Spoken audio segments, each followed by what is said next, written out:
नमस्कार दोस्तों, आज हम बात करेंगे फाइनल टीचिंग प्रैक्टिस की प्रेपरेशन के बारे में। ये एक इम्पोर्टेंट फेस होता है बीएड जर्नी का, जिसमें हमें अपनी टीचिंग स्किल्स दिखानी होती हैं।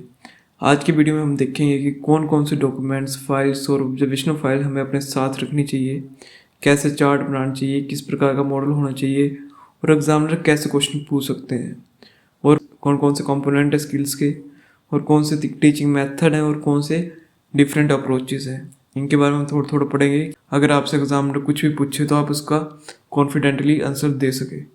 तो सबसे पहले बात करेंगे हम डॉक्यूमेंट एंड फाइल्स की, जो हमें फाइनल टीचिंग प्रैक्टिस के लिए चाहिए होते हैं। तो जो सबसे पहली फाइल होती है वो होती है micro teaching lesson plan file, जो हमें बीएड सेकंड सेमेस्टर में बनानी होती है। फिर उसके बाद चाहिए होती है हमें इंटर्नशिप फाइल, जो हमें सेकंड सेमेस्टर में जब हम 1 महीने के लिए स्कूल गए होते हैं तब बनती है इंटर्नशिप फाइल।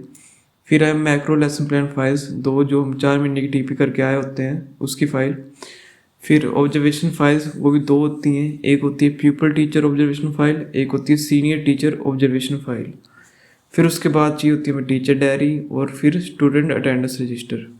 अब अगर बेसिक चीज़ों की बात करें तो chart, model, chart holder, pointer, chalk, duster etcetera. जैसे मान लेते हैं teaching of mathematics and teaching of physical science, हर कॉलेज का अलग पैटर्न होता है। कई कॉलेजों में 2 मॉडल और 2 चार्ट होते हैं, और कई कॉलेजों में 1 मॉडल और 1 चार्ट होता है। तो ये चीज़ आप अपने टीचर से कंफर्म कर लेंगे। फिर इसके बाद बात करते हैं चार्ट्स कैसे बनाएं। चार्ट्स आपका अट्रैक्टिव होना चाहिए, डेकोरेटिव होना चाहिए। जो उसके फॉन्ट्स होते हैं, जो उसकी पर लिखाई होती है वो रीडेबल होनी चाहिए और अच्छी कलरिंग होनी चाहिए। आप चार्ट बनाते टाइम बॉर्डर्स को यूज़ करें, और जो आपने टॉपिक लिया होगा उसी से रिलेटेड आपने चार्ट बनाना है। अब बात करते हैं मॉडल्स कैसे बनाना चाहिए। चाहे मॉडल आपका वर्किंग हो या नॉन वर्किंग हो, दोनों हो सकते हैं और इसमें कोई प्रॉब्लम नहीं होती। लिखाई आपकी क्लियर होनी चाहिए और इन्फॉर्मेशन भी करेक्ट होनी चाहिए, और मॉडल एक सिंपल सा अट्रैक्टिव और कंसेप्ट क्लियर करने वाला मॉडल होना चाहिए। अब मैं आपको दिखाता हूँ कुछ मॉडल्स जो हमारे बीएड ट्रेनिंग्स के हैं। इनमें से एक मॉडल मैंने भी बनाया है, तो आप इसको देख सकते हैं कि आप किस प्रकार से अपने मॉडल भी बना सकते हैं।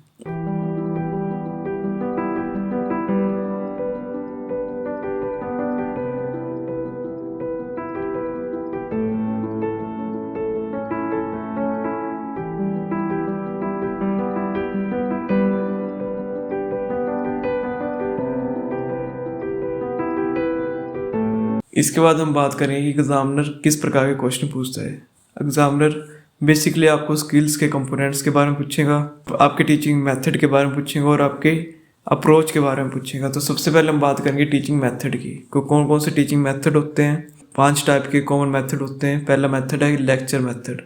जब कंसेप्ट थ्योरेटिकल हो और आपको डिटेल एक्सप्लेनेशन देनी हो तो वो मेथड होगा लेक्चर मेथड। फिर है डेमोन्स्ट्रेशन मेथड। जब आपने प्रैक्टिकल लर्निंग देनी हो, कुछ दिखाकर, कुछ चॉक बोर्ड पर लिख कर, तो वो हमारा डेमोन्स्ट्रेशन मेथड। थर्ड है डिस्कशन मेथड। जब स्टूडेंट्स के साथ आप एक्टिवली डिस्कस करके कोई टॉपिक के बारे में बात करते हैं तो वो है हमारा डिस्कशन मेथड। फोर्थ है एक्टिविटी बेस्ड लर्निंग। जब स्टूडेंट्स लर्निंग बाय डूइंग करेंगे, जैसे पैरामीटर एंड एरिया के टॉपिक में आप बच्चों को ये बोल सकते हैं कि आप अपने बेंच का पैरामीटर और एरिया फाइंड करें। फिर 5th पॉइंट है इंडक्टिव एंड डिडक्टिव मेथड। जब एग्जाम्पल से रूल तक या रूल से एग्जाम्पल तक पहुंचते हैं आप, उस टाइप की टीचिंग को बोलते हैं हम इंडक्टिव मेथड और डिडक्टिव मेथड। तो ये थे हमारे डिफरेंट मेथड। अगर आपसे एग्जाम में पूछें तो आप इनमें से अपने लेसन प्लान के हिसाब से कोई भी मेथड बोल सकते हैं। अब हम देखेंगे डिफरेंट अप्रोचेस ऑफ टीचिंग। जो एग्जाम में क्वेश्चन पूछते हैं वो मेथड, अप्रोच और स्किल्स के बारे में पूछते हैं मैक्सिमम।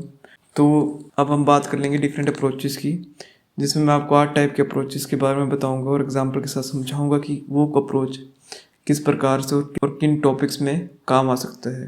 पहला पॉइंट हमारा नॉन टू अननोन। इस अप्रोच का मतलब है कि जो चीज़ें बच्चों को ऑलरेडी पता है उनसे स्टार्ट करना और धीरे धीरे उन्हें नए टॉपिक की तरफ ले जाना। और जो हमारे मैक्सिमम लेसन प्लान होते हैं वो होते हैं नॉन टू अननोन ही। जैसे कि एडिशन सिखाने के बाद सब्ट्रैक्शन को इंट्रोड्यूस करना, साइंस में प्लांट्स की ग्रोथ के बेसिक फैक्टर्स को एक्सप्लेन करने के बाद फोटोसिंथेसिस जैसे टॉपिक्स को समझाना। सेकंड अप्रोच हमारी अब्स्ट्रैक्ट टू कंक्रीट। इस अप्रोच में हम पहले थ्योरी या कंसेप्ट को एक्सप्लेन करते हैं, फिर उसके रियल लाइफ एग्जांपल देते हैं। जैसे ग्रेविटी का कंसेप्ट समझाने के बाद एक ऑब्जेक्ट को गिराकर उसका डेमोन्स्ट्रेशन देना। फ्रैक्शंस सिखाने के लिए पीजर स्लाइसिस का यूज़ करना। थर्ड पॉइंट हमारा सिंपल टू कॉम्प्लेक्स। इस अप्रोच में हम पहले इजी कंसेप्ट्स को सिखाते हैं, फिर डिफ़िकल्ट टॉपिक्स की तरफ बढ़ते हैं, जैसे पहले एडिशन सिखाना, फिर मल्टीप्लिकेशन की तरफ जाना और बेसिक इंग्लिश सेंटेंस से स्टार्ट करना और फिर कॉम्प्लेक्स ग्रामर रूल्स को सिखाना। फोर्थ है होल टू पार्ट। इसमें पहले पूरा कंसेप्ट समझाया जाता है और फिर उसको छोटे छोटे पार्ट्स में डिवाइड किया जाता है, जैसे सोलर सिस्टम का पूरा ओवरव्यू देना, फिर हर प्लैनेट के बारे में डिटेल में बताना, एक स्टोरी पूरी पढ़ाना और फिर उसके कैरेक्टर्स और प्लॉट का एनालिसिस करना। फिफ्थ अप्रोच हमारी कंक्रीट टू अब्स्ट्रैक्ट। इस अप्रोच में रियल लाइफ एग्जांपल से स्टार्ट किया जाता है और फिर थ्योरी की तरफ बढ़ते हैं, जैसे काउंटिंग सिखाने के लिए पहले एप्पल्स का यूज़ करना और फिर अब्स्ट्रैक्ट नंबर्स इंट्रोड्यूस करना। दूसरा एग्जांपल हमारा मैग्नेट से आयरन अट्रैक्ट करके दिखाना और फिर मैग्नेटिक फील्ड्स के बारे में बताना। सिक्स्थ अप्रोच हमारी पर्टिकुलर टू जनरल। इस मेथड में हम स्पेसिफिक एग्जांपल से स्टार्ट करते हैं और फिर जनरल रूल्स या प्रिंसिपल्स की तरफ बढ़ते हैं, जैसे अलग अलग एनिमल्स के हैबिटेट्स बताना, फिर इकोसिस्टम का कंसेप्ट समझाना, केमिकल रिएक्शन के एग्जांपल्स देकर law of conservation of mass को एक्सप्लेन करना। सेवन्थ अप्रोच हमारी साइकोलॉजिकल टू लॉजिकल। इसमें स्टूडेंट की सोच और उनकी इंटरेस्ट से शुरू करते हैं और फिर लॉजिकल रीजनिंग की तरफ ले जाते हैं, जैसे हाइट कैसे मेजर करते हैं ये पूछना और फिर मेजरमेंट यूनिट्स और फार्मूलेस को एक्सप्लेन करना। दूसरा एग्जांपल हमारा कि डेली लाइफ में इलेक्ट्रिसिटी का यूज़ समझाना और फिर इलेक्ट्रिकल सर्किट्स की थ्योरी को बताना। एट्थ अप्रोच हमारी एनालिसिस टू सिंथेसिस। इस अप्रोच में हम पहले इन्फॉर्मेशन को एनालाइज करते हैं, फिर उसको कंबाइन करके एक कंप्लीट आइडिया बनाते हैं, जैसे हिस्टोरिकल इवेंट्स का एनालिसिस करना और फिर उन्हें कंबाइन करके एक टाइमलाइन बनाना और पैराग्राफ के मेन आइडियाज़ को निकालना और फिर उन्हें कंबाइन करके एक ऐसे लिखना। तो ये थे हमारे डिफरेंट अप्रोचेस ऑफ टीचिंग। अब बात करेंगे स्किल्स के कंपोनेंट्स की। तो हमारे पास एक बुक का फ़ोटो है। जो स्किल्स इसमें दी गई हैं, इसमें जो कंपोनेंट्स दिए गए हैं वो भी सही हैं बिल्कुल, और अगर आपको किसी और प्रकार से कंपोनेंट्स के बारे में बताया होगा तो वो भी सही है। तो चलिए डिस्कस करते हैं कौन कौन सी स्किल्स होती हैं और कौन कौन से उसके कंपोनेंट्स होते हैं। मैक्सिमम एग्जामिनर 2 मिनट, 5 मिनट या 10 मिनट के लिए आपको देखेगा पढ़ाते हुए। इसमें आपसे कोई भी कंपोनेंट पूछा जाए तो आप इनमें से कोई भी कंपोनेंट का यूज़ करके अच्छे से आंसर दे सकते हैं। तो जो हमारी पहली स्किल है वो है यूज़ ऑफ ब्लैक बोर्ड। ये इसके कंपोनेंट है should be legible, neat and educate. Second component है must be relevant to the content covered. जो हमारी बुक है उसमें सेकंड स्किल दी है इंट्रोडक्शन और लेसन।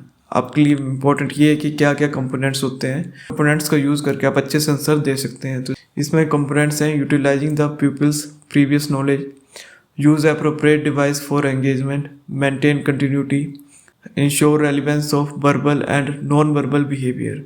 थर्ड स्किल हमारी explaining, use of introducing and concluding statements, use of explaining links and visual techniques, inclusion of technical words and interesting examples, covering essential points, asking question to test understanding।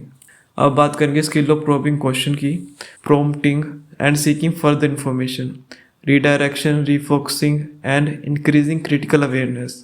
Fifth skill हमारी reinforcement, use of praise word and positive verbal reinforcement, positive and negative non-verbal reinforcement, accepting and using pupils' ideas, repeating and rephrasing responses, extra verbal clues and present gesture, writing pupils' response on the blackboard।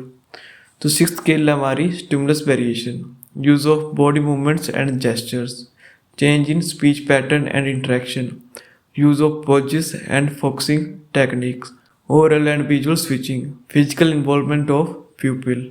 Skills और components के बारे में पता होगा तो आप इन skills और component को अच्छे से याद कर लें, और जो भी क्वेश्चन आपसे पूछा जाएगा स्किल या कंपोनेंट के बेसिस पे तो आप उसको अच्छे से कॉन्फिडेंटली आंसर दे पाएँ। Thank you. Please like, share and subscribe pearls YouTube channel.